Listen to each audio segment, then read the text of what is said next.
हाँ, यह पत्रिका हमारे पास आई है। इनकी बेसिक डिटेल है। नाम है चंद्रकांत पटेल। जन्म तारीख है 18 अक्टूबर 1994,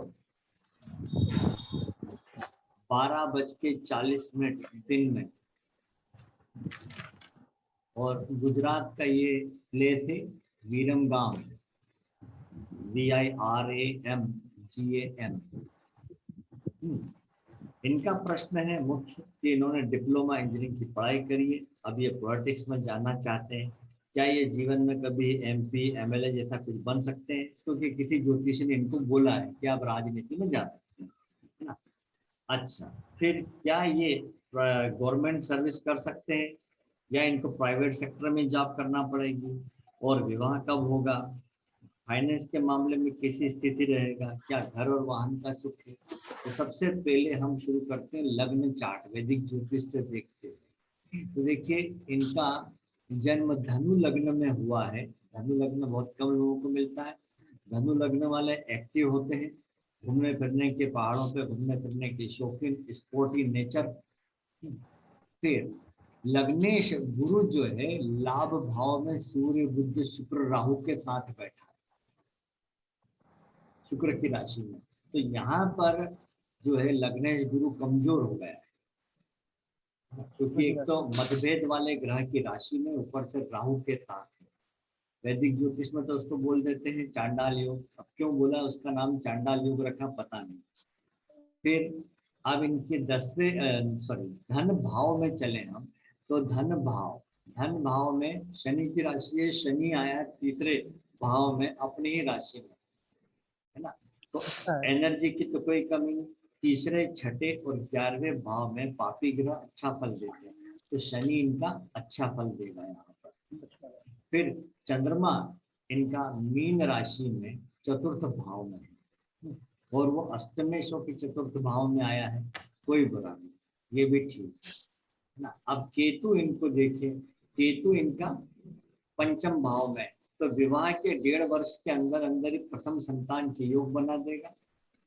लेकिन यदि इसके ऊपर शनि या मंगल की दृष्टि हुई तो पहली संतान की हानि होगी। यहाँ पर हम देख रहे हैं कि शनि की तीसरी दृष्टि पड़ रही है, तो पहली संतान की हानि हो जाएगी। शनि यहाँ पर तीसरे भाव में अच्छा है, लेकिन मंगल की 8वीं दृष्टि पड़ रही है उसके ऊपर, ये एनर्जी में कुछ कमी कर देगा। अब शत्रु भाव में देखें, रोग ऋण शत्रु का भाव में वृषभ राशि है। वृषभ राशि का स्वामी शुक्र चला गया 11वें भाव में, तो रोग का भाव भी है। रोग की बात करें अगर हम, तो इनको जो है पिंडलियों में, पैरों में प्रॉब्लम होगी। अच्छा, साथ में जो जो ग्रह बैठे हैं उनसे संबंधित बात ये होती है कि वो रोग का कारक ग्रह राहु है, तो अचानक आकस्मिक रूप से जो है रोग पैदा करेगा। गुरु सर नमस्कार। साथ में, नमस्कार। गुरु यहाँ सर पर किस है। टॉपिक पे हो रहा है सर? सर ये एक पत्रिका पे चर्चा चल रही है जरा। विषय क्या है सर?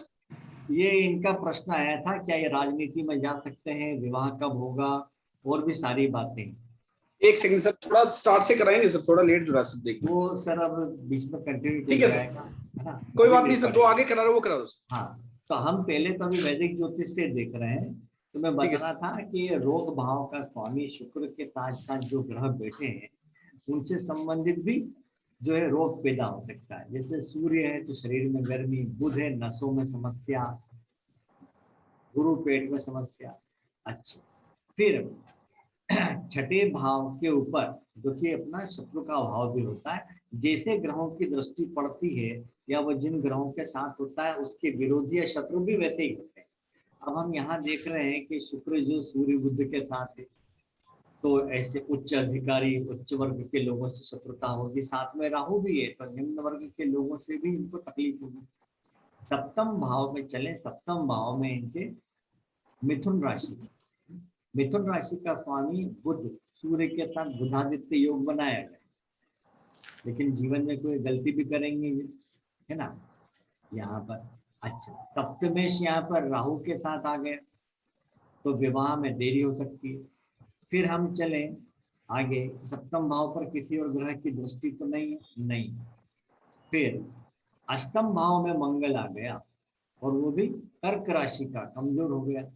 लेकिन पुरुष की पत्रिका में मंगल चौथे भाव में अच्छे फल नहीं देता, स्त्री की पत्रिका में मंगल अष्टम भाव में अच्छे फल नहीं देता।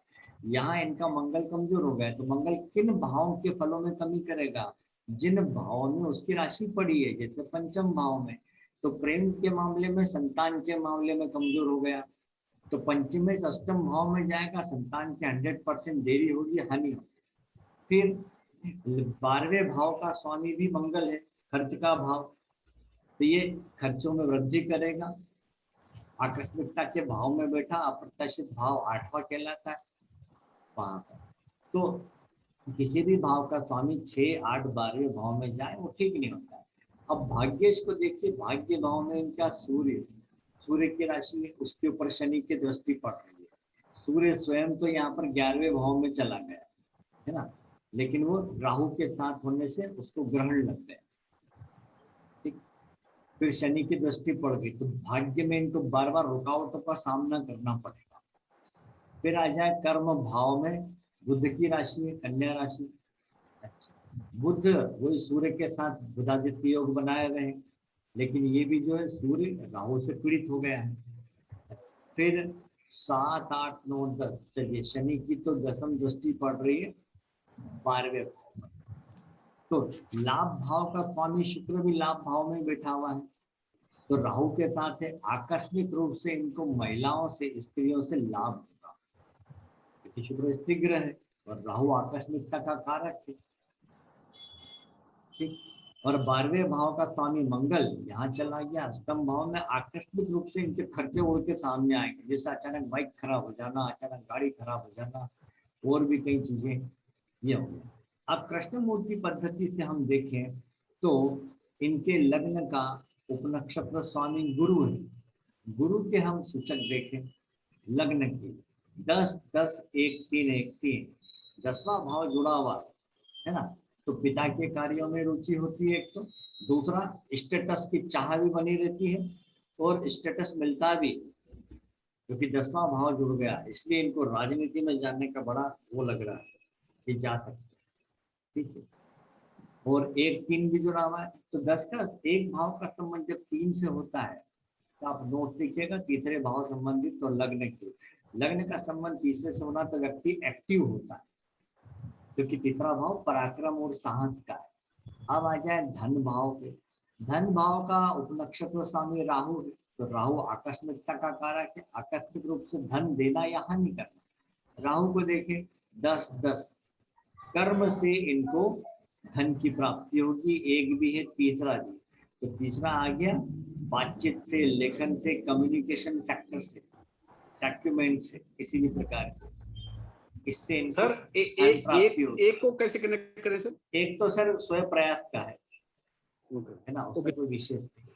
अब आ जाते हैं हम सीधे, इनका जो प्रश्न है राजनीति में जा सकूंगा क्या, तो राजनीति में जाने के लिए प्रमुख भाव होता है 10वां, 10 का संबंध होना चाहिए 5, 6, 10, 11, पंचम के बगैर तो सरकारी क्षेत्र में जाना ही मुश्किल है ना। तो 10वें का सबलाट या उपनक्ष स्वामी देखे हम, वो शुक्र है, शुक्र को देखा हमने, शुक्र 10, 10, 1, 3, 5, 6, 10, लीजिए 100% राजनीति में जाने के योग हैं। तो इनको जिस किसी भी एस्ट्रोलॉजर ने बोला कि आप राजनीति में जाएंगे तो वो सही बोला। आपको भी नजर आ गया होगा 10 का संबंध 5, 6, 10 से हो गया। और इनके ए और बी ग्रेड में देखिए 10, 10, 10 भाव बहुत ऑपरेट हुआ 10, 10 ए और बी ग्रेड में। ठीक है, ये भी देख लिया। अब सर्विस की बात कर रहे थे तो 10 भाव का सबलाट जो है देखा हमने, शुक्र है, शुक्र को हमने देखा 2, 6, 10, 11 में से 5, 6, 10 से जुड़ा हुआ सरकारी क्षेत्र। एक बार छठे से भी देख लेते हैं, छठे का कौन है, गुरु, गुरु को देखें, गुरु 10, 10, 1, 3, 5, ठीक है। तो तीसरा भाव और ये बुध और शुक्र 10 का, इन दोनों को आप मिलाएंगे तो आपको कौन कौन से भाव दिख रहे हैं, 10, 10 का तो हो गया कर्म भाव, तीसरा हो गया कम्युनिकेशन सेक्टर का, है ना, आईटी इंजीनियरिंग का, पंचम भाव सरकारी सर्विस के लिए अच्छा है, छठा भाव सर्विस के लिए, तो गवर्नमेंट जॉब तो इनके भाग्य में 100% है। सर हाँ जी, ये 5वां बार मतलब नेगेट तो नहीं करता ये? नहीं नहीं सर, 5 जब 6 और 10 के साथ आता है तो गवर्नमेंट जॉब। अच्छा पंचम भाव अथाह धन का भाव है। अच्छा ना अब हम आ जाते हैं यहीं से, 10 का संबंध भी हो गया। अब इनकी इच्छा पूर्ति किसके जरिए होगी? राहु 11वें भाव का उपनक्षत्र स्वामी राहु है। राहु जिन जिन भावों का सूचक होगा उन भावों से कार्य सामग्री इनकी इच्छा पूर्ति होगी। तो राहु को देखिए 10 यानी कर्म के माध्यम से, एक स्वयं प्रयास से, और तीसरा भाव कम्युनिकेशन सेक्टर का और छोटे भाई बहनों का भी, उन लोगों से भी इनकी इच्छा पूर्ति होगी। ये चीजें जुड़ गई। अब बात करें कि सर्विस की बात, तो ये अभी प्राइवेट सेक्टर में डिप्लोमा इंजीनियरिंग की पढ़ाई की है, 1994 का बर्थ है, तो 2022 में से आज 1994 को माइनस कर दें तो 12 में 4 है, हाँ ये 28 साल के होने आ गए हैं, है ना जी। तो 28 साल के होने आ गए हैं, तो अब राजनीति में जाने के योग भी हमें दिख गए, ये बात भी पक्की हो गई है, और गवर्नमेंट जॉब का योग भी आ गया। तो अब दशा क्या बोल रही है? दशा चल रही है इनको शुक्र की दशा इनको लग चुकी है, 2020 में लंबी चलेगी। शुक्र को हमने जैसे कि देखा था, शुक्र इनके 10वें भाव का लॉर्ड है। और दूसरी बात यहाँ पर शुक्र को देखिए, उसके 10 10 1 3 5 6 10, तो राजनीति में जाने के लिए बहुत अच्छे योग बने हुए हैं। अभी भक्ति किसकी चल रही है? तो देखिए अभी शुक्र में चंद्रमा की भक्ति है। चंद्रमा की भक्ति को अगर हम देखें, है ना, चंद्रमा की भक्ति कब तक है? 13 अगस्त 2023 तक। तो चुनाव की बात करें तो चुनाव कब होने वाले हैं? 2024 में, है ना जी। विधायकी वाला है शायद, अब भी विधानसभा है वाला गुजरात में। अच्छा, तो चलिए यहाँ 13 अगस्त तक योग बने हैं। शुक्र के भाव तो हमने देख लिए, अब चंद्रमा के सूचक देखें। चंद्रमा 10 3 7 9 8, ये 10 और 3 बहुत अच्छे हैं, ये भी कोई बुरे नहीं इनके लिए। तो चंद्रमा भी हो गया। उसके बाद आगे आप अंतर तक जाएं, तो हमें ये पता होना चाहिए भैया गुजरात में चुनाव लड़ रहे हैं, तो गुजरात में चुनाव का कब बन रहा है माहौल, है ना, वो मुझे अभी पता नहीं कब चुनाव है। विधानसभा वाला है सर। अच्छा, तो विधानसभा वाला कब है ये समय हमें पता नहीं अभी जी। शायद दिसंबर तक, 23 तक है सर, 23 के आस पास है। 23 में, है ना। हाँ, तो चलिए 23 में तब चंद्र शुक्र बुध को ले लेते हैं, 27 फरवरी तक, तो बुध के सूचक देख लेते हैं। तो बुध भी 10 10 7 9 का कोई बुरा नहीं, है ना। फिर केतु आ जाएगा, केतु को आप देखिए, केतु 10 4 5 6 10, ये बहुत बढ़िया। तो इनके लिए जो अच्छा समय आ रहा है 27 फरवरी से, है ना, 27 फरवरी से लेके ये 3 मार्च के बीच का है, बहुत अच्छा। और उसके आगे शुक्र है, तो शुक्र 10वें भाव का है, वो भी बहुत अच्छा है। उसके बाद सूर्य आ गया, सूर्य को चेक कर लीजिए, 7 9 4 11 12, ये संपत्ति का कारक आ गया, खराब भाव नहीं है। 4 11 12 के साथ जब भी 9 आता है तो ये बहुत अच्छा माना गया है। तो इनके राजनीति में जाने के 100% योग ये हमने फिक्स कर दिया। सर आपने क्या बोला, किसके साथ नो आता 4 तो अच्छा 11 होता? 12 के साथ 9 आना अच्छा माना गया। अब बात करें हम कि अब इसकी डेट निकालने की जरूरत नहीं है कि कब होगा। पहली बात तो क्या है कि इनको पहले कोई पार्टी ज्वाइन करना पड़ेगी, तरीका तो यही है। उसके बाद पार्टी इनको टिकट देगी, तो टिकट नहीं मिलेगा तो चुनाव नहीं लड़ पाएंगे। तो उस वक्त की हमें इनकी प्रश्न कुंडली बनाना चाहिए कि भैया टिकट मिलेगा या नहीं। तो ऐसे व्यक्ति जो राजनीति में जाना चाहता है, पहले उसको शुरुआत कहाँ से करनी चाहिए? क्या इन्होंने पब्लिक के बीच में जगह बनाई है? अचानक से खड़े हो गए चुनाव में, कोई पहचानते नहीं तो वोट कौन देगा? तो इनको अभी से सोशल वर्क करना शुरू करना पड़ेगा। केवल भाग्य में इससे कुछ नहीं होगा, नहीं तो फिर क्या होगा, वो 10 5 6 10 भाव इनको अच्छी नौकरी दिला देंगे। राजनीति में जाने के लिए जरूरी है ये पहले प्रसिद्धि हासिल करें। हाँ जी, सर एक क्वेश्चन है, हाँ जी, जैसे सर आपने कहा कि कोई जाने नहीं तो उनको टिकट कैसे मिलेगा और कैसे ये जीतेंगे, मतलब हाँ, पब्लिक के बीच में।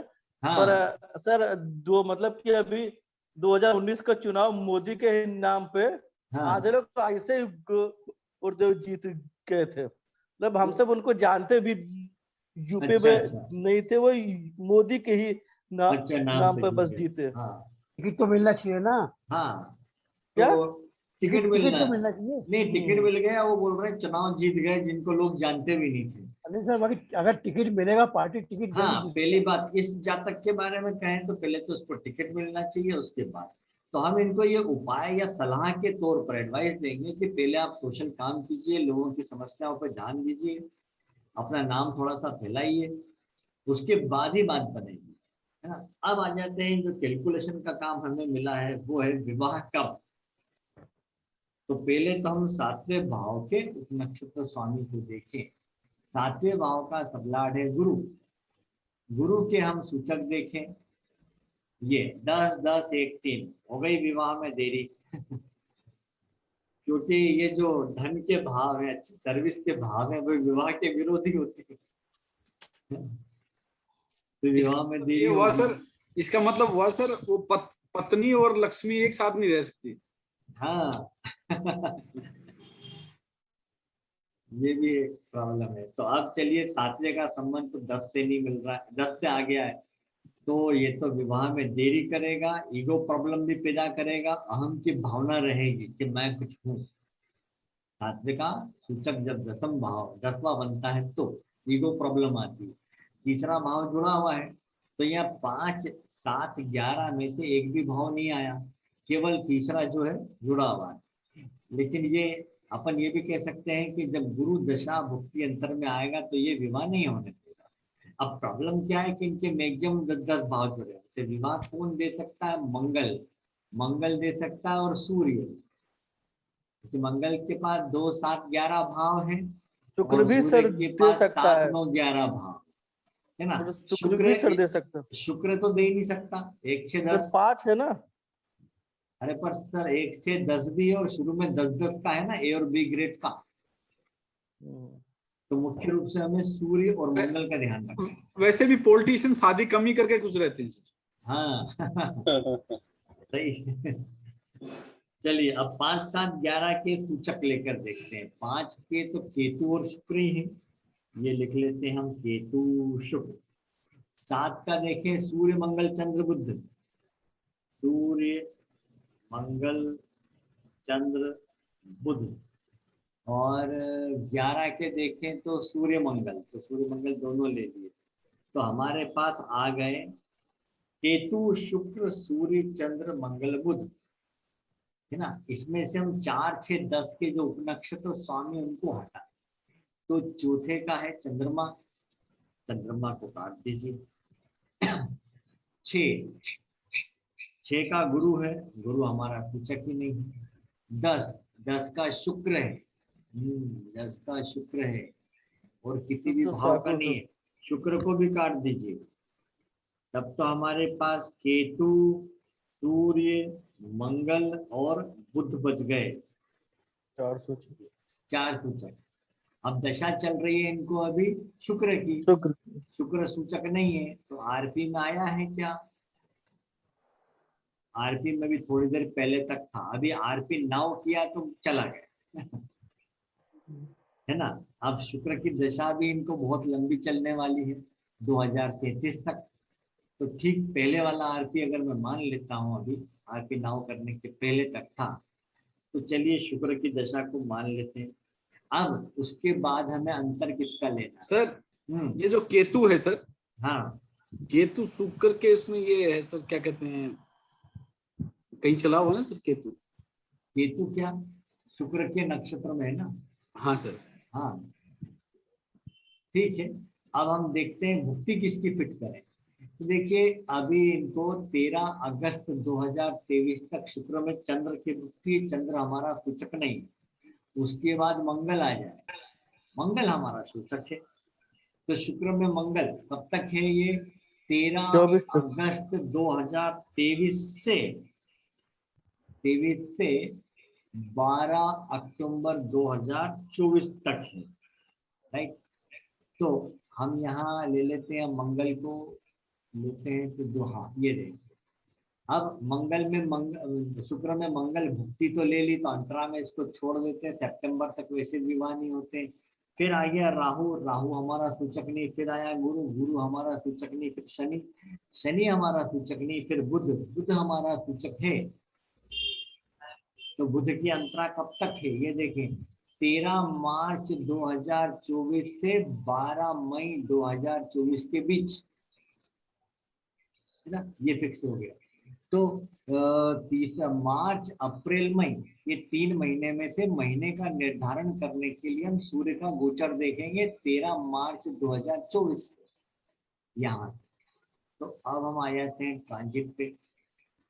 13 मार्च यहाँ डाल देते हैं 13032024, टाइम मिल लेते हैं 11 उसमें मीन में होगा सर सूर्य, देखते हैं। अब ये हमने कैलकुलेट किया, है ना। तो देखिए हम सूर्य का नक्षत्र स्वामी, सूर्य गुरु के नक्षत्र में जो हमारा सूचक नहीं है, तो यहाँ से हम 1 वीक से आगे बढ़ा देते हैं। ये लिया, ये बढ़ा, इधर देखिए तारीख बदल गई है, और इधर सूर्य आ गया अब बुध, शनि के नक्षत्र में। शनि भी शनि भी नहीं है हमारा सूचक सूचक। नहीं है, तो आगे बढ़ा दें। फिर आ जाता है दोनों जल्दी आना। बुध आ गया। ओ सुनो, अब मैं इसको 1 डे से लेता हूँ और बैकवर्ड करता हूँ, तो सूर्य बुध के नक्षत्र में किस तारीख को आया पता लगता है। ये आ रहा है 31 मार्च 2024, तो सूर्य आ जाता है बुध के नक्षत्र में, तो ये महीने का निर्धारण भी होता है ना, ये बात। उसके बाद केतु तो धीमी गति का ग्रह है, तो केतु को देखा तो वो तो चंद्रमा के नक्षत्र में है, वो तो हमारा सूचक भले ही ना हो। सूर्य हमारा आ चुका है। मंगल और बुध को देख लें, तो मंगल राहु के नक्षत्र में, बुध केतु के नक्षत्र में, ये भी ठीक है।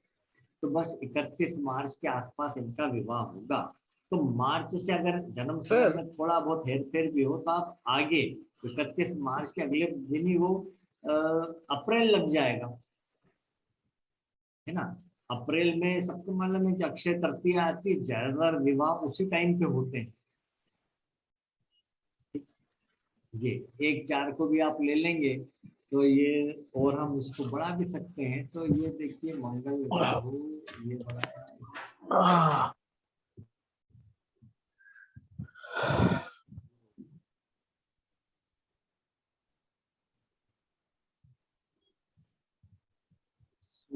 मंगल,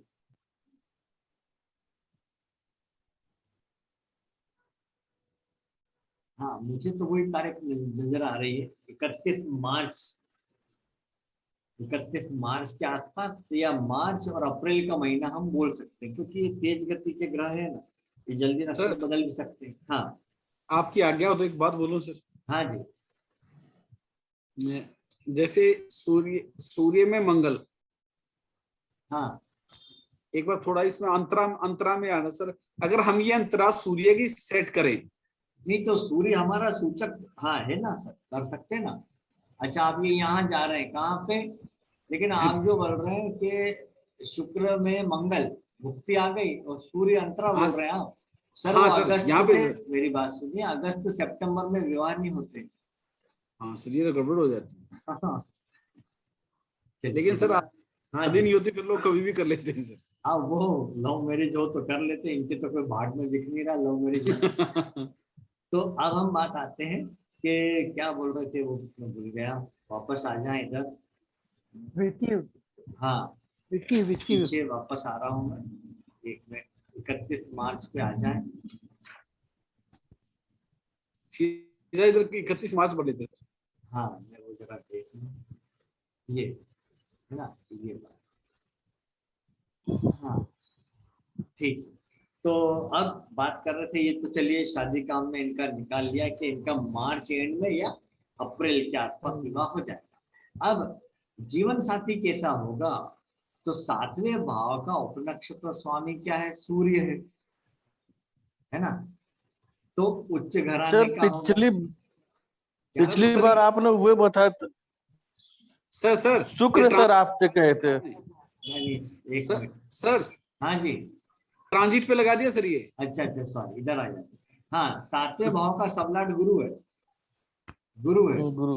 हाँ, तो उच्च शिक्षित लड़की होगी, कलर फेयर होगा, है ना, ये हो गया। पढ़ी लिखी लड़की होगी, उच्च शिक्षित होगी, कलर फेयर होगा, हेल्थ अच्छी होगी, गुरु की है। और सर अब अपने से उम्र में कम दिखाई देगी। नहीं सर, वो गुरु है, बुध होता तो होता है। लेकिन ये सर सातवें भाव जो मिथुन में, इसको काउंट करेंगे क्या? मैं यही नहीं पूछा। नहीं नहीं नहीं नहीं सर, हम ऐसी बात ही नहीं, जो लिखी नहीं वो क्यों बात करें। उपनक्षत्र स्वामी को देखा जाता है ना, वो कहाँ से आ गया, राशि स्वामी थोड़ी लेना है ना। अब सप्तम भाव किस दिशा में विवाह होगा? सप्तम भाव में बुध की राशि है, उत्तर। तो बुध की दिशा उत्तर दिशा, तो ये इनके जन्म स्थान से उत्तर दिशा की ओर विवाह होगा, ये हमने तय कर लिया। चलिए अब आगे बात करते हैं कि आगे ये इन्होंने जैसे प्रश्न किया था उसकी बात कर लेते हैं। प्रश्न क्या क्या थे मैं बताऊं। पैसे के मामले में स्थिति कैसी रहेगी, तो हमने अब दशा के ऊपर आ जाए, वो तो देख लिया कहाँ से धन आएगा। पैसे के मामले में तो शुक्र की दशा लंबी चलने वाली, इनको 2037 तक, ना उसके बाद सूर्य लगेगा। तो शुक्र और सूर्य में धन के भाव 2, 6, 11 या 2, 6, 10, 11, है ना, ये होना चाहिए। तो 2, 6, 11 अगर होंगे तो धन अच्छा मिलेगा, 2, 6, 10, 11 होंगे तो नेम फेम के साथ धन मिलेगा। केवल 2, 11 होगा तो बस काम चलता रहे, ऐसा धन मिलेगा। तो ये शुक्र है, शुक्र के सूचकों को देखिए, 10, 10, 1, 3, 5, 6, 10। यहाँ पर छठा भाव भी है, पंचम भी और 10वां भी, ठीक है। तो 2, 6, 11 में से छठा आ गया है, छठा आ गया, 10 आ गया, सर्विस के माध्यम से धन मिलना ही है इनको। लेकिन अब यहाँ पर एक खास बात क्या है, इनका 11वां भाव बहुत कम एक्टिव है, वो केवल मंगल और सूर्य के पास ही आया है। जी सर। तो जब ये शुक्र आ जाएगा, शुक्र में जब मंगल का अंतर आएगा, शुक्र में मंगल का जब भुक्ति आएगी, तब शुक्र का छठा भाव पंचम भाव मिलकर 2 और 11 के साथ 2, 6, 10, 11 और पंचम भाव भी आ गया, तब इनको धन अच्छा मिलेगा। धन की कंडीशन एक जैसी नहीं बनी रहती है, उतार चढ़ाव आते ही रहते हैं, चाहे वो बड़े से बड़ा बिजनेसमैन ही क्यों ना हो। कोई बिजनेसमैन है, उसकी 4 फैक्ट्री है, 2 अच्छी चल रही है और 2 बंद हो गई, ऐसा भी होता है। या दोनों चारों अच्छी चल रही है और नई फैक्ट्री खोलने जा रहा हूँ, ये भी होता है। तो धन की स्थिति, हाँ जी, अगर 10वां भाव का जो उपनक्षत्र है 1, 2, 6, 9 को बता रहा तो फिर क्या होता है? 1, 2, 6, 9। नहीं यहाँ तो सर वो बात ही नहीं आई ना, ये दूसरा हो गया, फिर मुझे उसका पूरा देखना पड़ेगा ना कि 10वें के साथ द्वितीय भाव जो धन की बात कर रहे हैं, तो वो देखना पड़ेगा कि धन द्वितीय किस भाव, माध्यम से नहीं सर, अभी सुनिए, बीच में अपन दूसरी चार्ट ले लेंगे तो गड़बड़ हो जाएगी। अच्छा, इस एक को पूरा करें पहले तो, है ना। सर शिक्षा देखेंगे, शिक्षा सर। हाँ, शिक्षा की बात करें तो उन्होंने जैसे खुद ही बोल दिया, इन्होंने इंजीनियरिंग करी है, डिप्लोमा इंजीनियरिंग। फिर देख लेते हैं सर। हाँ, तो देखिए अब पहले तो हम जन्म समय की दशा पर चले, तो 94 में इनका जन्म हुआ, तो पहले बुध की दशा रही, यहाँ तो शिक्षा इनकी केतु में और शुक्र में, तो केतु और शुक्र को देख लीजिए। केतु 10, 4, 5, 6, 10, काची है ना। उच्च शिक्षा या बहुत बढ़िया शिक्षा के लिए 4, 9, 11 भाव चाहिए, तो और सारे कैसे सफलतर आएंगे? होते हैं 3 और 5 भाव। तो यहाँ 5वां भाव भी है, छठा भी जुड़ गया, प्रतियोगिता में सर शिक्षा का विरोध का कौन सा भाव होता है? 3, 9 ना सर? नहीं सर, 3, 6, 8, 10, 3, 6, 8, 10। अब बहुत बढ़िया बात क्या है कि इनका 8वां भाव बहुत कम ऑपरेट है, केवल चंद्रमा के पास है, वो भी डी ग्रेड में जाके, तो इसको कोई परेशानी नहीं हुई, इन्होंने कर लिया। लेकिन ये डिप्लोमा इंजीनियरिंग करी, इंजीनियरिंग नहीं करी, सर फर्क हो गया। तो जो अब हमें इनका 4, 9, 11 भाव यहाँ पर एक्टिव नहीं है एक साथ, तो हमने इनकी दशा को देखा कि शिक्षा के समय दशा क्या चल रही थी। तो एक तो केतु को लिया हमने, दूसरा शुक्र, पढ़ने हो रहे हैं ना। तो केतु और शुक्र को देख लेते हैं। तो केतु में देखिए 10, 4, 5, 6, 10 है, तो 4, 5 10 जो है ये एक औसत एवरेज शिक्षा रही है, ये फर्स्ट क्लास नहीं रहे। फर्स्ट क्लास होते तो इंजीनियरिंग में जाते, सीधे डिप्लोमा के थ्रू क्यों जाते, यानी पीईटी करके फिर इंजीनियरिंग में गए। तो शिक्षा के मामले में इनकी एवरेज शिक्षा ही बताएंगे, ये पक्की बात। सर वैदिक के हिसाब से भी शिक्षा कम है इनकी, हाँ वैदिक के हिसाब से जो इनका पंचम का। हाँ, ये भी हो गया। अब आगे घर और वाहन की बात कर रहे हैं, वाहन सुख और घर का। तो चौथा भाव को देखें, चौथे भाव का नक्षत्र उप नक्षत्र स्वामी चंद्रमा है ना। यदि ये 4, 11, 12 अच्छे भावों से जुड़ा हुआ होगा तो इनके भाग में अच्छा मकान सुख होगा। लेकिन 4 के साथ 6, 8, 12 आ जाएगा तो मुश्किल होगी। अब चंद्रमा को देखिए, चंद्रमा 10, 3, 7, 9 है ना।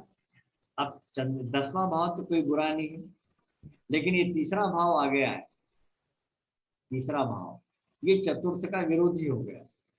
तो ये अपना घर स्वयं के दम पर आसानी से नहीं बना पाए। दशा चल रही शुक्र की, शुक्र में भी नहीं दिख रहा 4, 11, 12। तो 4, 11, 12 है किसके पास, मंगल है ना, मंगल में। तो शुक्र में मंगल का अंतर, तो यहाँ देखें शुक्र में मंगल का अंतर तो अभी आ जाएगा, ये अगले साल ही आ जाएगा। लेकिन अब अगर ये शुक्र में मंगल का अंतर आ गया तो इतनी जल्दी ये मकान खरीदने के लिए लाखों रुपए व्यक्ति कहाँ से लाएगा। अभी तो इनकी उम्र 28 साल। हमें परिस्थिति का विचार भी करना, ये बात भी। तो क्या छठा भाव वहां पर जुड़ा हुआ है, मंगल के पास छठा है क्या, नहीं, शुक्र के पास छठा है। तो कर्ज लेकर ये फ्लैट वगैरह खरीद सकते हैं। अब चौथे का सबलाट कौन था, चंद्रमा। चंद्रमा का एक बार स्टार लाट देखूं मैं कौन है, बुध है, बुध है ना, बुध है। तो बुध होने से क्या होगा, ये कहीं पर फ्लैट ले सकते हैं। भूमि का तो मुझे नहीं दिख रहा है, प्लाट लेके मकान वगैरह बनाना किस्तों पर, पॉस एरिया में फ्लैट ले सकते हैं। हाँ। अब चौथे भाव का उपनक्षत्र स्वामी चंद्रमा है, तो इनके घर जहां भी लेंगे वहां पानी का सोर्स जरूर होगा और अच्छी जगह पर भी होगा। चौथे भाव संबंधी नियम में हमने लिखा था कि ये अच्छी जगह पे इनका घर होगा। सर अगर चौथे हाँ। भाव का नक्षत्र जो है मतलब 1, 2, 4, 7, 11 दिखा रहा हो तो फिर 1, 2, 4, 7, 11 तो ये तो कोई बुरा नहीं हुआ इसमें, ठीक है। इसमें लेकिन देखिए चौथे भाव का उपनक्षत्र स्वामी, जैसा कि मैंने नोट्स में लिखा था, 3, 5, 10, 3, 5, 8, 12 से जुड़ जाएगा तो वो अपना मकान ही नहीं बना सकता। 3, 5, 8, 12 से। हाँ, लेकिन 4, 11, 12 से जुड़ा हुआ हो और छठा भाव भी हो जाए तो कर्ज मिल सकता है, उसको कर्ज से मिल सकता है। लेकिन चौथे भाव का अपना स्वामी यदि 4, 8, 11 से जुड़ेगा तो पैतृक संपत्ति के रूप में भी मकान मिल सकता है। ये नोट्स में दिया था मैंने, है ना। ये और फिर 4 और 10, क्योंकि 4 के सामने 10वां भाव पड़ता है, तो 10वें भाव का उपनक्षत्र स्वामी हम देखें कौन है, शुक्र। शुक्र को देखें और चंद्र को देखें, ये चंद्र ये शुक्र, 10, 3 ये। तो 4 और 10 का उपनक्षत्र स्वामी क्या 3, 5, 10 का है ना, 3, 5, 10 आ गया ना शुक्र के पास। तो ऐसा व्यक्ति और चंद्रमा द्विस्वभाव ग्रह बुध के नक्षत्र में, तो ये व्यक्ति बार बार मकान बदलेगा, पक्की बात। एक मकान में हमेशा नहीं रहेंगे, बार बार बदलेंगे। क्या इनको पैतृक संपत्ति के रूप में मकान प्राप्त होगा, 8वां भाव। आपने ही बताया, हाँ जी, हेलो, हाँ जी, क्या आपने ये बताया कि सर चौथे भाव का सब लॉर्ड जो है इसका चंद्रमा था, तो पानी वाले स्थान पे मकान मिलेगा, आसपास पानी का सोर्स होगा, कोई नदी झील, और मानो सर आजकल कुआं भी होता है, अच्छा बुध हो तो यानी कि व्यावसायिक जगह मिलेगा, मतलब कमर्शियल। कमर्शियल जगह, हाँ, यानी कि सूर्य होगा तो मार- गवर्नमेंट कॉलोनी, शनि होगा तो एकांत स्थान, राहु केतु होगा तो आसपास धार्मिक स्थान, केतु हो तो अच्छा, और धार्मिक दूसरा स्थान, सर? राहु होगा तो दूसरी जाति का, यानी कि आसपास चर्च या मस्जिद या दरगाह होगी। अच्छा दूसरा सर आपने बताया था कि 3-5 क्या बता रहे थे कि जब नहीं बना पाएगा मकान 3, 5, 10, 4 और 10वें के उपस्वामी, 4 या 10 इनका उपस्वामी 3, 5, 10 का सूचक बनता है, तो ऐसा व्यक्ति बार बार मकान बदलता है। 3-5-10 का सूचक बनता है। हाँ, अच्छा। वो नोट्स में मेरा लिखा हुआ सर, जो मैंने लिखे थे ना चौथे भाव पे, आप देखिएगा। और 4-11 का है तो यानी मकान बनाएगा। हाँ, 4, ठीक। 11, 12 में से एक का भी तो मकान तो बनेगा। अच्छा, अब बात कर रहे थे क्या उत्तराधिकार में पैतृक संपत्ति के रूप में कुछ मिलेगा मकान, तो 8वें भाव का उपनक्षत्र स्वामी राहु है। हाँ हाँ, 8वें का उपनक्षत्र स्वामी राहु है, ये इनको आकस्मिक तकलीफ देगा। 8वें का सम्राट राहु या चंद्र तो होना ही नहीं चाहिए, बहुत तकलीफदायक है। अच्छा, अब राहु को देखें, राहु के सूचक के 10, 10, 1, 3, 10, 1, 3 है ना। 4, 11 से कोई संबंध नहीं, तो उत्तराधिकार में पैतृक संपत्ति के रूप में इनको मकान नहीं मिलेगा, है ना। ये तो वही बात कि अगर सूर्य होता चौथे भाव का उपलक्ष्य स्वामी तो सरकारी कॉलोनी, गवर्नमेंट कॉलोनी में होगा। चंद्रमा होता तो किसी पानी वाली जगह पर होता है। मंगल होता है तो इंडस्ट्रियल एरिया, और क्या मंगल होता है तो इंडस्ट्रियल एरिया, औद्योगिक सेक्टर। बुध होता है तो कमर्शियल सेक्टर, मॉल वॉल के आसपास, बाजार में घर। गुरु होता है तो किसी मंदिर के पास, विद्यालय के पास या घर के आसपास स्कूल होगा। शुक्र होगा तो पॉश इलाका, बढ़िया कॉलोनी, शुक्र, है ना। और शनि होगा तो एकांत स्थान, दूर। जबकि राहु होगा तो मस्जिद या चर्च के आसपास, और केतु होगा तो किसी धार्मिक स्थल, यानी मंदिर हो, कोई ट्रस्ट का आश्रम वगैरह हो, वहां। अब चौथे भाव का उपनक्षत्र स्वामी शनि, सॉरी चंद्रमा, ये चंद्रमा किस राशि में है, तो मीन राशि में, है ना। तो मीन राशि में ये पृथ्वी तत्व की राशि नहीं है। पृथ्वी तत्व की राशि होती तो ग्राउंड स्वभाव है। फ्लोर पे, ग्राउंड फ्लोर पे रहता। जल तत्व की राशि है। हाँ, ये बात। तो ये ये पृथ्वी तत्व- अच्छा सर, चीज सर ये बताइए, आपने सर मकान में 11 क्यों सर है लिया? 4 और 11 सर आपने 11 क्यों लिए? इच्छा पूर्ति का ना, 4, 11, 12 लिया जाता है। चौथा मकान का 11वां उसका लाभ, और 12वां मकान में लगने वाला खर्च। अच्छा, 4, 11, 11वां तो 12 आपका तो आता ये है, 8वां सर आता है। 8वां कहाँ से आ गया? 8वां तो पैतृक संपत्ति का हो गया ना। नहीं, ये मैं कह रहा हूं, चौथे से 11वां आपका 8वां आता है, नहीं ये नहीं, बोला मैं। वो मत गिनिए सर, कॉम्बिनेशन अच्छा। लेना है। जहाँ इच्छा पूर्ति Combination। होगी वहाँ 11वां आएगा ही आएगा। हाँ, 11 तो आएगा ही आएगा ना। जहाँ इच्छा पूर्ति की बात आएगी वहाँ 11 आएगा ही आएगा। हाँ, अब चौथे भाव का इनका उपनक्षत्र स्वामी जैसे चंद्रमा है, चंद्रमा में 8 का संबंध तो नहीं है, हाँ 8 का संबंध आ गया है। तो इनको मकान का बीमा जरूर कराना चाहिए, क्योंकि मकान में कुछ ना कुछ हानि होगी। नोट्स में मैंने लिखा भी है ऐसा। वो तो अच्छा 8 आया, 12 नहीं आया। 8, 12 जब आएगा तो मकान में बार बार मरम्मत होती है। अब वाहन की बात करें तो वाहन के भी वही के वही भाव हो गए, सेम टू सेम। अभी इसको सब चौथे का सब लोड चंद्र है तो इसको व्हाइट कलर का वाहन लेना चाहिए। हाँ, व्हाइट कलर का वाहन लेना चाहिए। या दशा के हिसाब से लेना चाहिए। हाँ, अब देखिए चौथे भाव का उपनक्षत्र स्वामी चंद्रमा जो है गुरु की राशि में है, तो गुरु भारी है। तो क्या बोलते हैं, 4 व्हीलर, 4 पहिया वाहन तो आएगा ही आएगा, है ना। 4 पहिया वाहन जरूर आएगा। और राजनीति में जैसे ये जा रहे हैं, राजनीति में ये जा रहे हैं, चौथा भाव ये मीन राशि में है, इनको पानी के जहाज में बैठने का मौका भी मिलेगा, वोट का। जी, मतलब चौथे भाव का उपस्वामी यदि द्विस्वभाव राशि में होता है तो व्यक्ति द्विपहिया वाहन चलाता है। और अगर क्या बोलते हैं वो गुरु का संबंध हो जाएगा तो भारी वाहन चलाएगा अपना, और ड्राइवर भी रखता है। फिर चौथे भाव का और क्या बताया था, पशु शनि राशि सर में हो तो? होता है। पशु राशि में होता है तो 4 पहिया। शनि होगा तो सेकंड हैंड वाहन लेगा। राहु आ जाएगा, शुक्र है तो नया वाहन लेगा। राहु होगा तो उसमें बहुत खराबियां निकलती रहेंगी। चौथे भाव का स्वामी अगर वायु राशि में होगा तो हेलीकॉप्टर भी ले सकता है। कौन सी राशि में हो सर? वायु राशि में, वायु तत्व राशियां हैं। वायु तत्व सर, ये वृष राशि वायु तत्व है। हाँ, तुला राशि 3, 4, 8 हो सर, जैसे आपने बताया। ऐसी बहुत कुंभ सारी। कुंभ भी सर है। हाँ, 3, 4, 8 क्या बताया सर आपने? 3, 4, 8 अगर हो क्या नहीं, चौथे भाव का उपस्वामी यदि 3, 8, 12 से हो जाएगा ना तो उसके वाहन से दुर्घटना पक्का। क्या है सर? रिपीट 3, करिए। 8, 11। चौथे भाव का उपनक्षत्र स्वामी यदि 3, 8, 12 का सूचक हो तो इनकी जब दशा भुक्ति अंतर आएगी तो उसका वाहन से दुर्घटना भी हो सकती है। तो 3, 8, 12 और यदि लग्न का संबंध 1, 6, 8, 12 से हो और ऐसे 1, 6, 8, 12 भावों के संयुक्त दशा भुक्ति अंतर हो तो मृत्यु तक हो सकती है।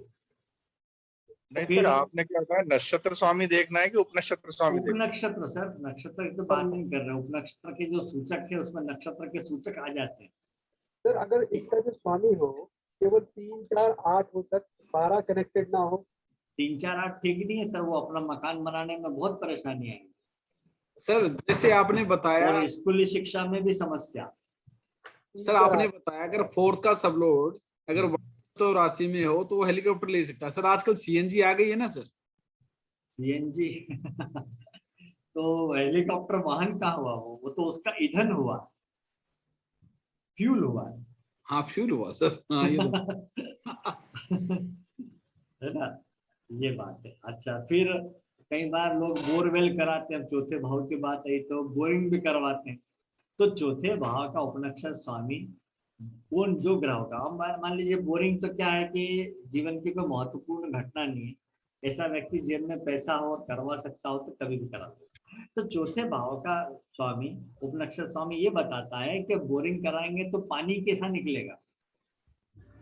तो चौथे भाव का उपस्वामी यदि सूर्य होगा तो पानी में कैल्शियम की मात्रा ज्यादा रहेगी। फिर मंगल रहेगा तो गंधक सल्फर का परसेंटेज ज्यादा रहेगा, हरापन, है ना। शनि रहेगा तो उसमें आयरन की मात्रा ज्यादा रहेगी। गुरु होगा तो फास्फोरस की मात्रा ज्यादा होगी। चंद्रमा होगा तो नमक की मात्रा ज्यादा होगी, पानी खारा होगा। शुक्र होगा तो मैग्नीशियम का परसेंटेज ज्यादा होगा। राहु और केतु अगर होंगे चौथे के उपनक्षत्र स्वामी अच्छा, तो बोरिंग पानी कराने होगा पर सर। पानी कसेला भी निकलेगा, स्वाद में थोड़ा कसेलापन।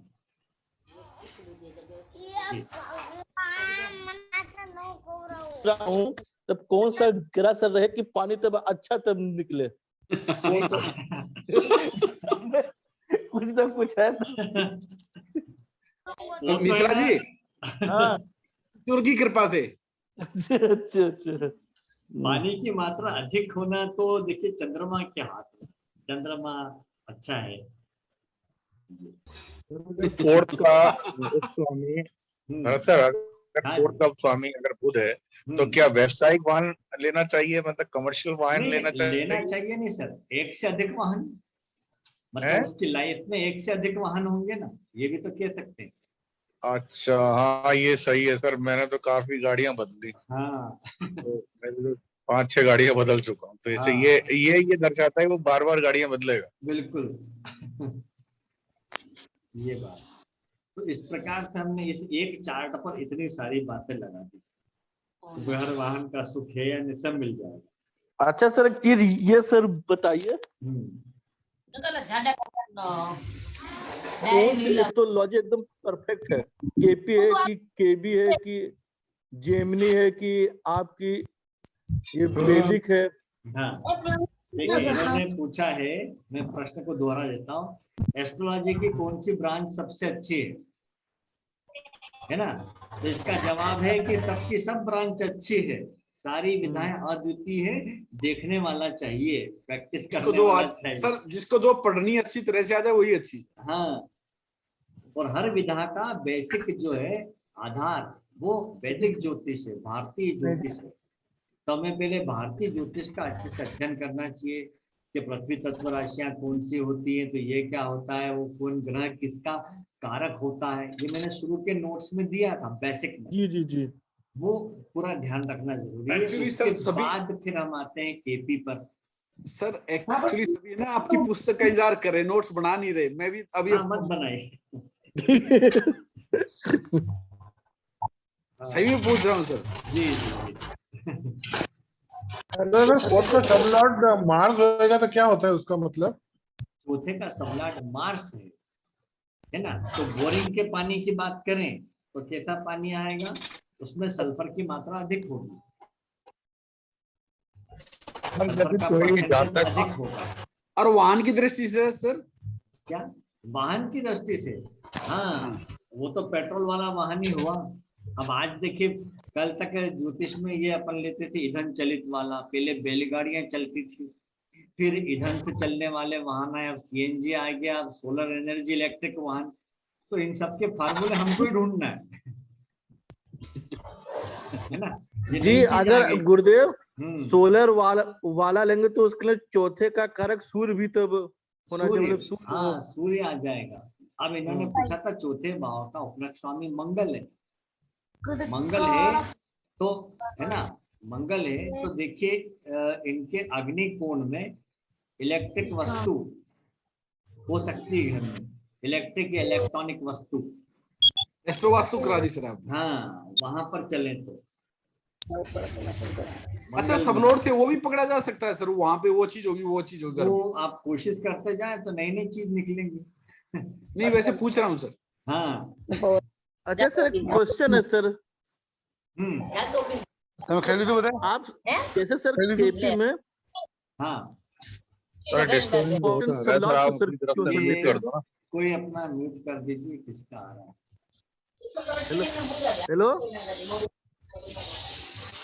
हाँ लीजिए, कर दिया म्यूट। हेलो हाँ जी बोलिए। सर, हाँ बोलिए। तो गुरुजी नक्षत्र में होता है, जैसे सर हमारा जन्म तो होता है नक्षत्र में, किस नक्षत्र में हुआ, हाँ तो हम सबसे ज्यादा सब लॉर्ड को क्यों इतना देते हैं महत्व? हाँ, सबलाड देखिए, उसके क्यों बारे में हाँ। मैंने पूरा एक लेख है, वो शुरू शुरू में भी डाला था। किस प्रकार से बदलाव आता है ना, वो मैं आपको एक बार और देख के बताता हूँ। अच्छा सर, एक क्वेश्चन ये और है सर, इस पे आपने कोई सर लेख है लिखा कि मतलब हम अश्विनी के दूसरे मुंह है, फलाना तीसरे मुंह है, फलाना चौथे में, तो इसका भी कुछ असर सर होता है? कैसा होता है ये पूछ रहे जैसे सर कि अश्विनी के नक्षत्र के पहले अच्छा, चरण में अच्छा। दूसरे। हाँ हाँ, ये चरण की जो बात है ना, नक्षत्र के चरणों का भी महत्व होता है। तो अब चूंकि वो तो सभी नक्षत्रों में चरणों के फल भी अलग अलग हो गए, तो अपने आप में वो एक मोटी किताब बन गई। तो नक्षत्र इसके मामले में केवल आनंद जोशी की एक बुक बहुत अच्छी है, उसका नाम मुझे याद नहीं आ रहा, वो केवल इसी पर लिखी हुई है सर। हाँ, मैं जो पूछ रहे थे वो जवाब दे दूं इनका, कि ये उपनक्षत्र स्वामी को क्यों लेते हैं। सर एक क्वेश्चन ये था जी कि अपन को मतलब किस देवी देवता पत्रिका से अपन ये पता कैसे कर सकते हैं को किस देवी देवता की पूजा मतलब पूजा पूजन करना चाहिए जो तो उसके लिए मतलब फलदायी। हाँ, तो सुनिए, पंचम भाव के नोट्स पढ़िए, मिल जाएगा आपको जवाब। मैंने लिखा है उसमें। लिखा है वो भी। अरे सर, वो जो लिखा है ना सर, वो बस वो लिखा है, हम सब कहाँ उसको सर देखते सही। अरे सर ढूंढिए ना, पीछे जाइए, पंचम भाव है, अन्य भावों से चैप्टर वाइज लिखा है, चैप्टर वाइज नोट्स है आपके पास। गुरुदेव, आपकी जो बुक आएगी ना सर, हाँ उसमें सब मिल जाएगा। नहीं, मैं उसका ना जो आपने हमारे के नोट्स उसकी पीडीएफ बनाने लग रहा हूँ, आपको भेज दूंगा सर। वो थोड़ी सबके लिए अच्छी भी हो जाएगी, मिश्रा जी वगैरह सब। वो क्या है, देखिए यहाँ पर तो थोड़ा नोट्स आगे पीछे हो गए होंगे, लेकिन बुक में ऐसा नहीं होता है ना। तो मैं जो बोल रहा था उसकी बात करें कि इन्होंने पूछा था नक्षत्र स्वामी के बजाय हम उपनक्षत्र स्वामी को महत्व क्यों देते हैं। जी सर।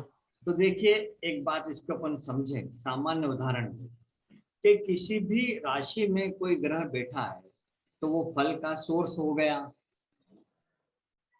है ना, फल का सोर्स बन गया। मान लो कि ग्रह एक गोलाकार कमरे, जिसको अपन बोलते हैं भचक्र, सुना होगा ना भचक्र, एक गोलाकार कमरे का कल्पना करें। उसके ठीक बीचों बीच एक बल्ब लगा है, वो ग्रह है। हो गया, गोलाकार कमरे के बीच में एक बल्ब लगा है। इस कमरे में 12 रोशनदान बने हुए हैं, 12।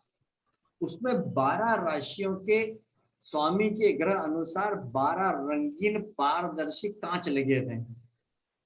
ठीक है, अब इन 12 ग्लासेस में से वो जो बीच में जो आपने बल्ब लगाया, जरा उसको देखें। तो गुरु के पीले रंग से देखा, बुद्ध के हरे रंग से देखा, उसी बल्ब को अलग अलग रंग नजर आएगा, है ना? मतलब भिन्न भिन्न राशियों में एक ही वो जो ग्रह है अलग अलग फल दे रहा है। अब मान लो कि इसी गोलाकार कमरे जिसमें 12 रंग के पारदर्शी कांच लगे हैं, उसके बाहर एक गोलाकार बड़ा सा बरामदा है।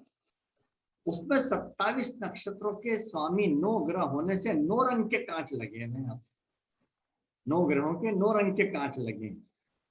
अब यदि इस बरामदे के बाहर से उस बल्ब को देखेंगे आप, है ना, तो अब बीच में क्या हुआ, सबसे बाहर वाला ग्लास, फिर बीच में रोशनदान वाला ग्लास, अब बल्ब को देख रहे, 3 हो गए ये। तो ग्रह ने राशि में ग्रह ने जो फल प्रस्तुत किए थे वो नक्षत्र स्वामी ने बदल दिए। जैसे गुरु वृश्चिक राशि में है मान लो, मतलब गुरु के आगे मंगल का लाल रंग का कांच लगा हुआ है, तो गुरु का पीला रंग और मंगल का लाल रंग मिलके क्या हो जाएगा, नारंगी रंग दिखाई देगा। अब इसी गुरु को गुरु के विशाखा नक्षत्र के पीले रंग के कांच में से देखें, बाहर वाले में से, तो वो नारंगी रंग और भी अधिक चमकदार दिखेगा। लेकिन इसी गुरु को शनि के अनुराधा नक्षत्र के नीले रंग के कांच में से देखेंगे तो नारंगी रंग और नीला रंग मिलकर हल्का बैंगनी दिखाई देगा और फल बदल गया। इस प्रकार राशि के रंग को नक्षत्र का रंग परिवर्तित कर देता है। अब यदि इसी गोलाकार कमरे के बाहर एक और गोलाकार बरामदा ले लें, यानी कि उपनक्षत्रों के लिए, उसमें भी 27 नक्षत्रों के स्वामी ग्रह 9 होने से 9 रंग के ग्लास लगे पारदर्शी। तब 3 प्रकार के कांच हो गए, ग्रह, नक्षत्र, उपनक्षत्र।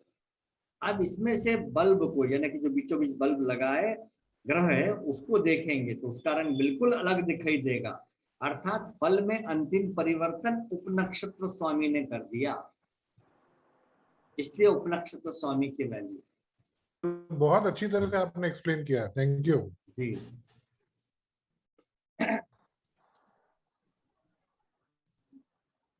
ना, अब हो गया ये। चलिए यहाँ तक सब हो गया, इसकी पत्रिका भी हमने देख ली आज, तो ये YouTube पे भेज देंगे उसको। हाँ, और कुछ खास बात इसमें आपको पत्रिका में नजर आती हो तो देखें, चाहे वैदिक से या किसी और तरीके से। सर एक मिनट सर 5वें भाव में केतु है सर। अब देखिए पंचम भाव में केतु है, लेकिन उसको शादी के 1.5 वर्ष के अंदर पहली संतान देगा, लेकिन उस पर शनि की दृष्टि आ गई है, पहली संतान की हानि होगी। ये सब वही तो कह रहा हूँ सर। बिल्कुल। अच्छा सर, एक चीज ये सर, बताइए। पहली संतान देगा तो कौन सी देगा?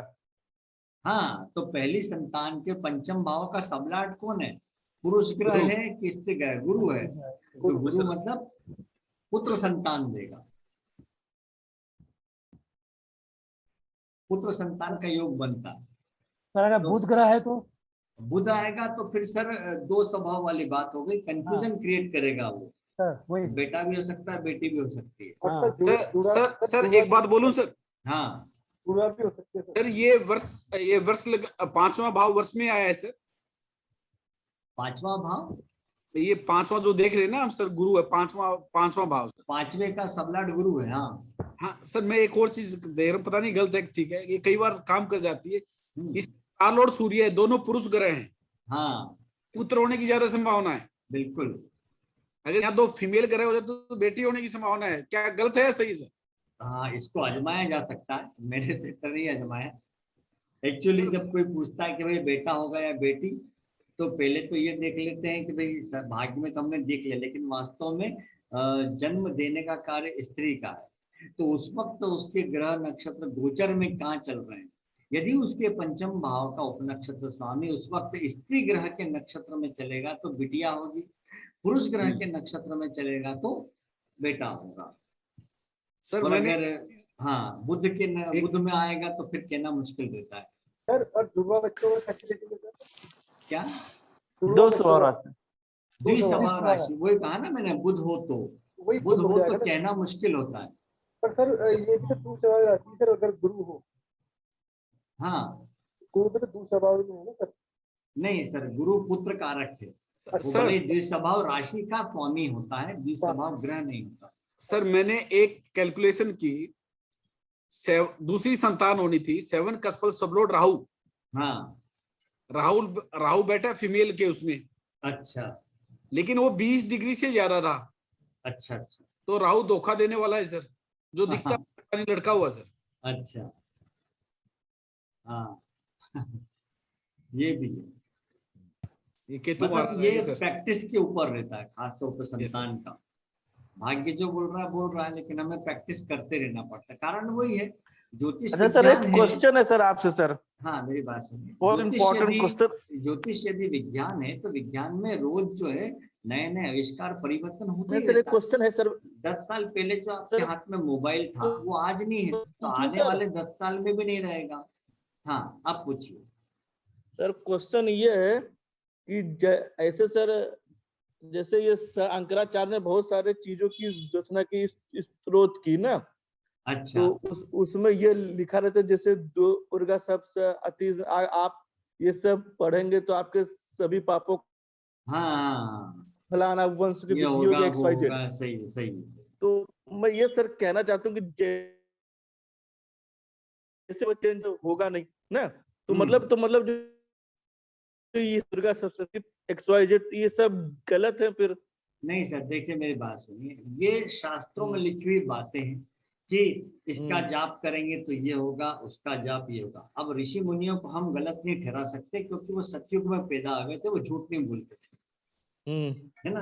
अब इन सबका फर्क तो पड़ता है। मंत्र आप कोई सा भी ले लीजिए, बीज मंत्र उठा लीजिए, आप रोजाना 108 बार रिम रिम रिम का जाप कीजिए, तो आपके काम बनने लग जाएंगे। क्योंकि र में, मेरी बात सुनिए, मन शुद्धि भाव शुद्धि होगी सर। हाँ र में छोटी की मात्रा लगाते हैं तो रीम बनता है। अब रीम किसका मंत्र है? वास्तव में भुवनेश्वरी देवी का।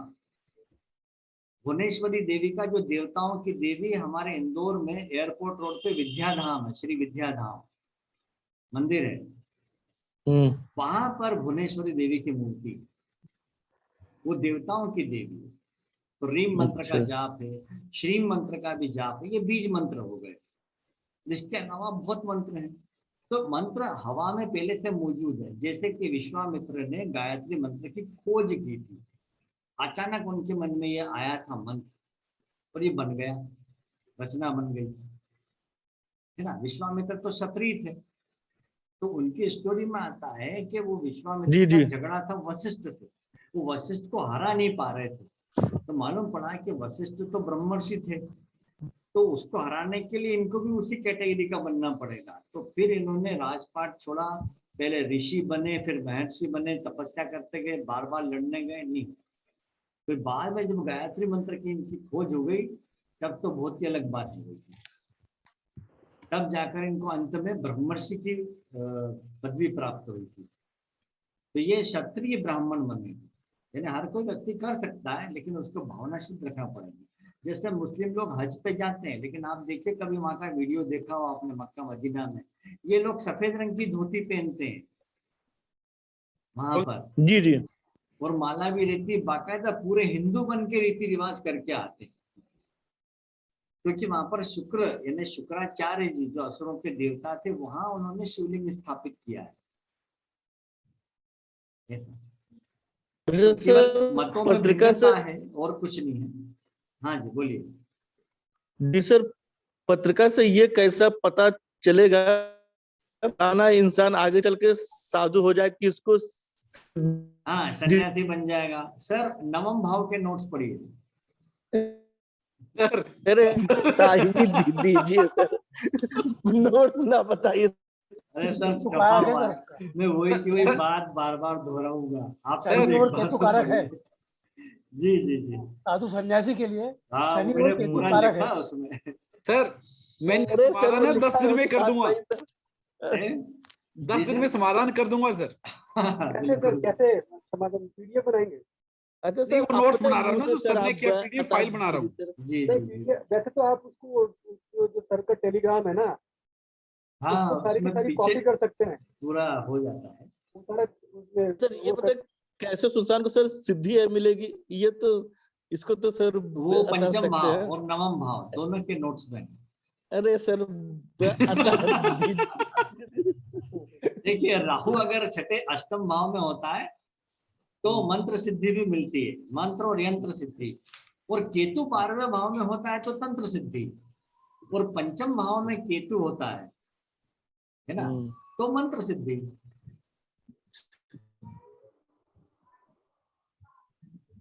लेकिन और पंचम केपी भाव, के लेकिन सबसे बड़ी बात, इतना तो हमने बोल दिया, यदि पंचम भाव का उपनयक स्वामी 4 8 12 8 12 यानी विरोधी भावों का, पंचम से विरोधी भावों का यदि वो सूचक निकले, कारकत्व निकलेगा, तो उसकी वो अभिलाषा पूरी नहीं हो पाती है, उसके किए हुए टोने टोटके फेल हो जाते हैं।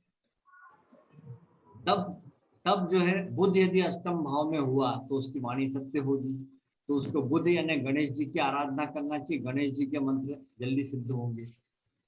फिर अब हमें तो क्या है कि गुरु जी हमारे एक देवास में है, पास में देवास है, वहां पर एक गुरु जी थे, वो अब साउथ चले गए हैं।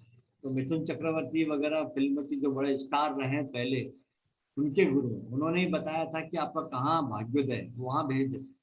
उन्होंने गुरु मंत्र दिया था, वो गुरु मंत्र से बहुत फायदा होता है।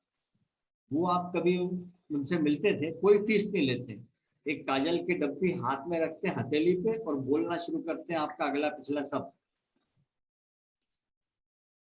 कुछ दिखाई देता है उनको। तो वो अब देवास से चले गए साउथ में, पैसे के लालची नहीं, पर उनको लोगों ने, वहाँ नेताओं ने, सबने बुला लिया। तो उनको क्या सिद्धि है, वो सिद्धि के लिए क्या करते थे, उन्होंने हमारा तो अच्छे दोस्ताना जैसे व्यवहार थे सब बताते थे।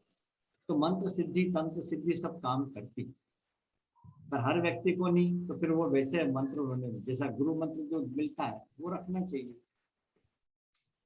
तो हम सबका कोई एक इष्ट होना चाहिए, आप किसी भी एक में मन लगाएं। तो इष्ट की पहचान कैसे करें, तो पंचम भाव में देखिएगा, उन्होंने लिखा है कि तो किस सर देवी देवता की आराधना करें, लिखा है पंचम सर भाव आपने। में। हाँ सर आपने पंचम भाव में एक में लिखा दत्तात्रेय, तो सर दत्तात्रेय जो भगवान है किसका स्वरूप है? हाँ, दत्तात्रेय क्या, आपने पंचम भाव में एक हाँ लिखा ना सर, जी जी जी, दत्तात्रेय भगवान, हाँ, तो वो उनको किसका स्वरूप है सर? वो ब्रह्मा विष्णु महेश ब्रह्मा जी तीनों का। आते हैं उसमें, आप देखिएगा अच्छा, दत्तात्रेय भगवान का, वो विद्या वगैरह सब मिलता हो। इसके अलावा और भी बहुत कुछ है, मंत्र कोई सा भी ले लीजिए आप, जिसका भी चलेगा, ऐसा नहीं कि हम अपने धर्म के लिए, मैं सर दूसरे का भी चलेगा। अब अच्छा देखिए, सर लोग ये सर, अच्छा सर एक ये चीज बताए, लोग ये कहते हैं कि अगर मंत्र अशुद्ध हो गया तो उसका उल्टा फल मिलेगा, इसे नहीं, बात सर अशुद्ध क्या है, उसका प्रोनाउंसिएशन जो है गुरु के मुख से लिया जाता है, प्रोनाउंसिएशन। जैसे गायत्री मंत्र को गाकर सुनाया जाता है, तो वो गुरुदेव आचार्य श्रीराम शर्मा का हमने वीडियो और ऑडियो कैसेट मौजूद है, तो उससे आया। बाकी तो गुरु मंत्र बाकी अपने गुरु के मुख से मिलता प्रोनाउंसिएशन। देखिए, एक गीत है साधारण सा, वो था कौन सा, सिलसिला पिक्चर में था, रंग बरसे भीगे चुनरिया, है ना। हाँ। अब ये गीत लिखा गीतकार ने, लेकिन इसकी धुन बनाना संगीतकार का काम है, वो मेन गुरु है। आप ऐसे ही गाएंगे उसको सीधे सीधे खड़े होके तो फालतू लगेगा, जहाँ धुन बने कि वो मजा आ जाता है। तो सर गीतकार सर गीत लिखेगा, संगीतकार धुन बनाएगा। सर मुझे महत्व सर उससे। तो वही मैं कह रहा हूँ कि अपने जो गुरु है उनसे मंत्र लेना चाहिए। सर गुरु मुझे मंत्र। एक बात याद आ गई, जी, जब हम पढ़ते थे तो पता नहीं कहाँ का एक देवता से है, उन्होंने किसी ने एक मंत्र दिया, उसका उच्चारण गलत हो गया, अच्छा, तो भाई का स्वयं का लोप हो गया। हाँ, वो तो अर्थ का अनर्थ हो जाता है। अतः लिखा है, कहीं बिंदी लग गई, अंत हो गया। सर इंग्लिश में ही देख लीजिए, कई बच्चे गलती करते हैं, WENT वेंट लिखना, WANT लिख दिया उसकी जगह, पॉइंट हो गया वो। अनर्थ हो गया। देखो ना सर, कहाँ कुंती है, पांडवों की माँ, और खान ने हटाने से क्या हो जाता है। हाँ, अब इसमें मंत्रों की बात करी है तो देखिए शाबर मंत्र होता है। शाबर मंत्रों में गलती चल जाती है क्योंकि वो ग्रामीण भाषा में लिखे हुए हैं। उसके हाँ, बाकी तो कोई भी बीज मंत्र ले लेना ज्यादा अच्छा है। जैसे श्रीम ले लिया आपने, बहुत आसान है, श्रीम श्रीम श्रीम। तो जो जाप करते हैं ना, बहुत फास्ट हो ना बहुत स्लो हो, आराम से करो। और बैठक के लिए क्या होता है, जब हम मंत्र पढ़ते हैं तो आपके शरीर में एनर्जी क्रिएट होती है। वो एनर्जी अर्थिंग ना हो जाए इसके लिए साधु संत जो है खड़ाऊ पहनते थे, लकड़ी की चप्पल, या कोई अपना ऊन का आसन या जानवर की खाल पर बैठते थे। तो हम लोग ऊन के आसन पर तो बैठ ही सकते हैं, है ना, या लकड़ी की चेयर पे भी बैठेंगे आप तो भी चलेगा। मंत्र खड़े खड़े बैठे सब हो सकता, जा सकता है, लेकिन रीढ़ की हड्डी सीधी रहनी चाहिए क्योंकि एनर्जी का फ्लो मूलाधार से ऊपर सुषुम्ना नाड़ी तक होता है। तो रीढ़ की हड्डी सीधी रख के करें।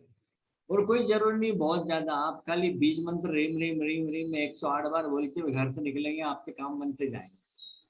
तो सर रिम रिम रीम, र में छोटी की मात्रा, रिम। रीम। हाँ, रिम रीम। रिम।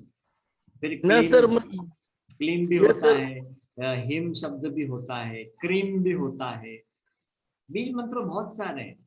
सर जी, हाँ जी, हम ये करें जो बीज मंत्र का हम जैसे हम पाठ करते हैं हाँ। उसके लहसुन प्याज तो नहीं वर्जित है? देखिए खाने पीने से कोई फर्क नहीं पड़ता। कैसे, जरा सोचिए। मैं दो एग्जांपल महापुरुषों के लेता हूँ, एक महावीर स्वामी, एक गौतम बुद्ध।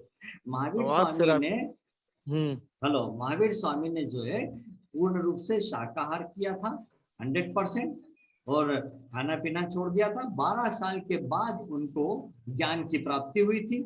दूसरी तरफ बुद्ध भगवान को लीजिए, बुद्ध भगवान ने ऋषि मुनियों के साथ रहे, फिर उपवास करे, खाना छोड़ा, पर उनको सिद्धि प्राप्त नहीं हुई। तो फिर उन्होंने मांस खाना भी शुरू कर दिया, और 1 वर्ष के अंदर ही उनको बोधि वृक्ष के नीचे ज्ञान प्राप्त हो गया था। तो खान पान से फर्क नहीं पड़ा, यहाँ पे भावना का फर्क था।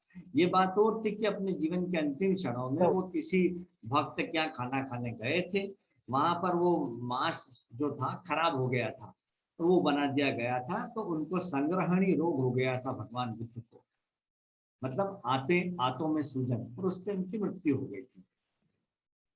ये तो इंसान ही, दोनों के सिद्धांत एक जैसे हैं।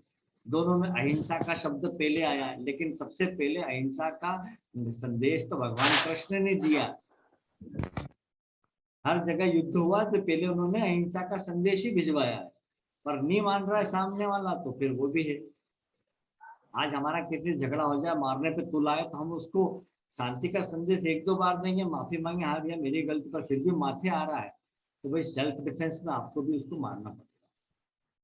जंगल का कानून है, मारो नहीं तो मार दिए जाओगे, खाओ नहीं तो खा लिए जाओगे। तो कोई भी सिद्धि इष्ट मंत्र कर सकते हैं। और अगर आप कुछ भी नहीं करते हैं तो देखिए, आप जो कर्म कर रहे हैं वही आपकी पूजा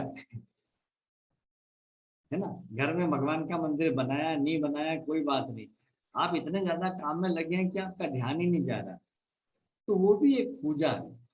प्रकृति में आप घूमते हैं, पेड़ पौधों को बढ़ते हुए देखते हैं, सब में कण कण में भगवान है, तो वो सब भी तो वही है। सामने वाले मनुष्य में भी तो जो आत्मा बैठी है वो भी तो भगवान है। तो हम जब प्रणाम करते हैं तो इसका मतलब यह है कि हम सामने वाले के अंदर बैठे हुए भगवान को प्रणाम करते हैं। चलिए अब कल मिलते हैं।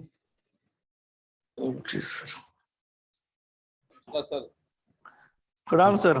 प्रणाम। प्रणाम गुरुजी। हाँ सर।